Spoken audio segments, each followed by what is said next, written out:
이 시간 성경 말씀은 신약 성경 요한복음 11장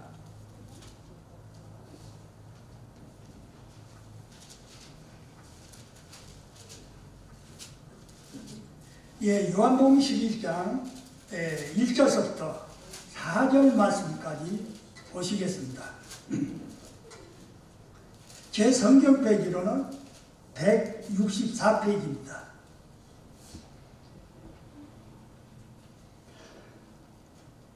예, 11장 1절부터 4절까지 보는데 저와 우리 성도님들께서 함께 읽어가시도록 하시겠습니다. 1절부터 어떤 병자가 있으니 이는 마리아와 그 자매 마르다의 마을 베다니에 사는 나사로라. 이 마리아는 향유를 주께 붓고 머리털로 주의 발을 닦던 자요 병든 나사로는 그의 오라버니이더라. 이에 그 누이들이 예수께 사람을 보내어 이르되 주여 보시옵소서 사랑하시는 자가 병들었나이다 하니 예수께서 들으시고 이르시되 이 병은 죽을 병이 아니라 하나님의 영광을 위하며 하나님의 아들이 이로 말미암아 영광을 받게 하려 함이라 하시더라. 아멘. 오늘 본문 말씀을 중심으로 해서 주님이 사랑하시는 사람의 고난이란 말씀으로 함께 은혜를 나누고자 합니다. 우리 인간에게는 누구나 절대로 포기하지 못하는 극진히 사랑하는 사람들이 아마 다 있을 것입니다. 살아도 같이 살고 죽어도 같이 죽고 싶은 사람이 있게 마련인 것입니다. 아마 부모 입장에서는 자녀들이 그러한 대상이 아닐까 합니다. 우리가 어떤 사람과 대화를 나눌 때 눈시울이 뜨거워질 때가 종종 있습니다.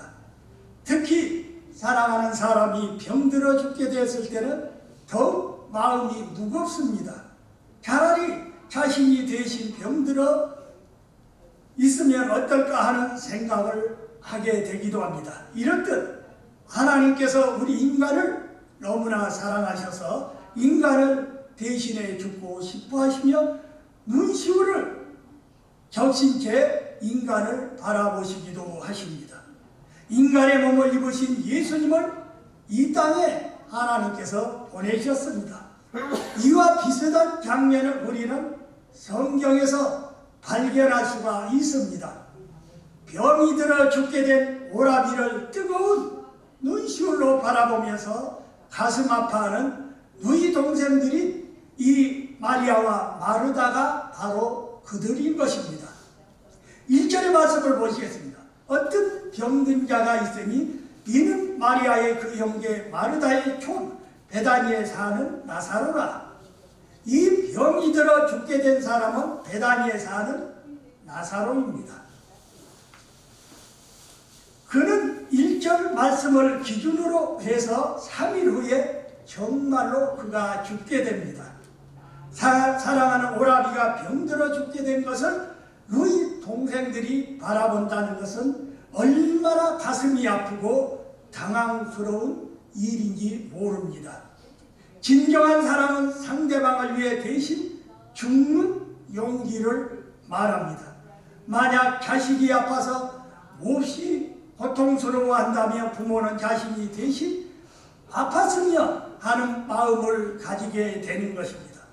이와 같이 병들어 죽게 된 오라버니 나사로를 위해 대신 죽을 용기를 가진 마리아와 마르다의 이야기를 한번 보시도록 하시겠습니다. 2절의 말씀입니다. 이 마리아는 향유를 주께 붓고 머리털로 주의 발을 씻기던 자요 병든 나사로는 그의 오라비더라. 이 자매는 베다니 마을에서 잘 알려져 있고 예수님과 개인적인 친분을 가지고 있었습니다. 5절 말씀에 보면 예수께서 본래 마르다와 그 동생과 나사로를 사랑하시더니 라고 이렇게 기록이 되어 있습니다.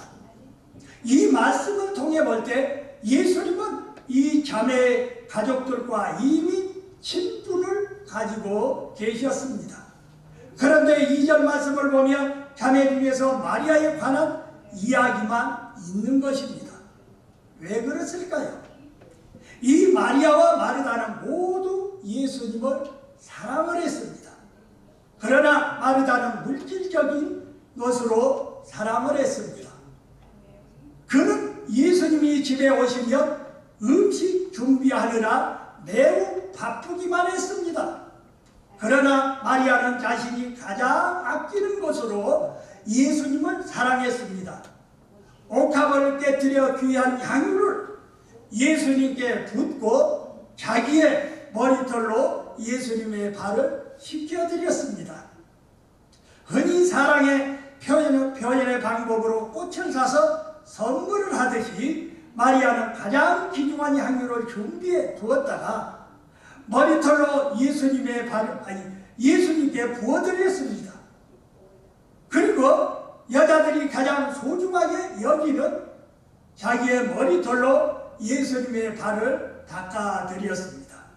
주위에 있던 많은 사람들은 마리아의 이 행동에 대해서 비난을 했습니다.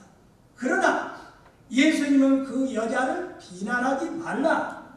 그녀는 나의 장례식을 준비하고 있다라고 하시면서 마리아의 이 믿음을 아름다운 것이라고 칭찬을 하셨습니다. 자매는 오라비가 병들어 죽게 된 이 안타까운 사연을 담아서 사람을 보내 예수님께 전달을 하는 것입니다. 예수님만이 자신들의 오라비 나사로를 살릴 수 있다고 생각하고 믿었기 때문입니다. 그런데 성경에는 병들어 죽게 나사로와 예수님 사이 대화는 없고 나사로의 누이 동생들인 마리아와 마르다가 예수님과 나누는 대화만 나오게 되는 것입니다. 이것이 바로 중보 기도인 것입니다. 중보 기도란 예수님이 우리를 위해서 하나님께 간구하시는 것을 말하는 것입니다. 지금 우리는 예수님의 중보의 기도 덕분에 살아가고 있는 것입니다. 예수님은 온 인류를 위해서 생명을 걸고 중보 기도를 하시고 계십니다. 3절의 말씀입니다. 이에 그 누이들이 예수께 사람을 보내 가로되 주여 보시옵소서 사랑하시는 자가 병들었나이다 하니, 이 말씀은 짧은 구절이지만 두 가지의 궁금증을 불러일으키고 있습니다. 첫째로 누이 동생들은 왜 직접 예수님을 찾아가지 않고 다른 사람을 보냈을까 하는 것입니다. 자매가 예수님을 찾아가는 게 자존심이 상하는 일이라서, 그렇지 않으면 별로 중요한 사안이 아니라서 다른 사람을 보낸 것은 아닙니다. 우리가 성경 말씀 가운데 보면 백부장이 자기 부하가 병들어 죽게 되었을 때 직접 예수님을 만나가지고 간청을 했습니다. 그러면서 예수님께서 친히 자기 집에 오실 필요가 없다고 했습니다. 말씀만 하셔도 자기 부하가 낫겠다고 했습니다. 그랬을 때 예수님이 그 백부장의 믿음을 보시고 아주 엄청난 칭찬을 하셨습니다. 보통 사람들은 예수님이 직접 오셔서 기도하고 안수하셔야 마음의 노임을 받는 것입니다. 그러나 백부장은 예수님의 능력을 믿고서 말씀만 하셔도 모든 것이 이루어질 것을 믿었던 것입니다. 여기에 마리아와 마르다 자매도 백부장과 같은 믿음을 가지고 있었던 것입니다. 믿음이란 지극히 내면적인 것이고 사람 눈에 보이지 아니하는 것입니다. 예수님이 친히 찾아오시지 않아도 병이 낫기를 믿었던 것입니다. 우리가 하나님을 믿는 것은 어떤 대가를 바라서가 아니라 사랑하고 신뢰하기 때문인 것입니다. 둘째로 이 누이 동생들이 예수님께 보낸 전갈에 대한 내용이 기록되었을까 하는 것입니다. 주여 보시옵소서 사랑하시는 자가 병들었나이다 라고 매우 간단하게 썼습니다. 이 메시지 속에서 자매의 내면에는 엄청난 믿음을 발견할 수가 있습니다. 너희 동생들은 쪽지의 사연을 기록할 때 아마 눈물을 흘렸을 것입니다. 자신들이 직접 예수님을 찾아가 면전에서 말하는 것보다 더욱 간절하고 진지한 심정으로 사연을 기록했을 것입니다. 우리는 자매의 짧은 사연에서 다음과 같은 사항들을 발견할 수가 있습니다. 하나는 예수님께 섭섭함이나 원망이 전혀 없다는 것입니다. 주님께서 사랑하시는 오라비가 병들어 죽게 된 상황에서 무엇을 하시는가 오시지도 않느냐는 원망이 생길 수도 있는 것입니다. 그러나 진정한 기도는 아무리 힘들어도 섭섭함이나 원망이 담겨 있지 않는다는 것입니다. 둘은 병들어 죽게 된 오라비를 낫게 해달라는 말이 없다는 것입니다. 한마디로 예수님께 강요하지 않은 것입니다. 세상 속히 방문해 달라는 부탁도 없는 것입니다.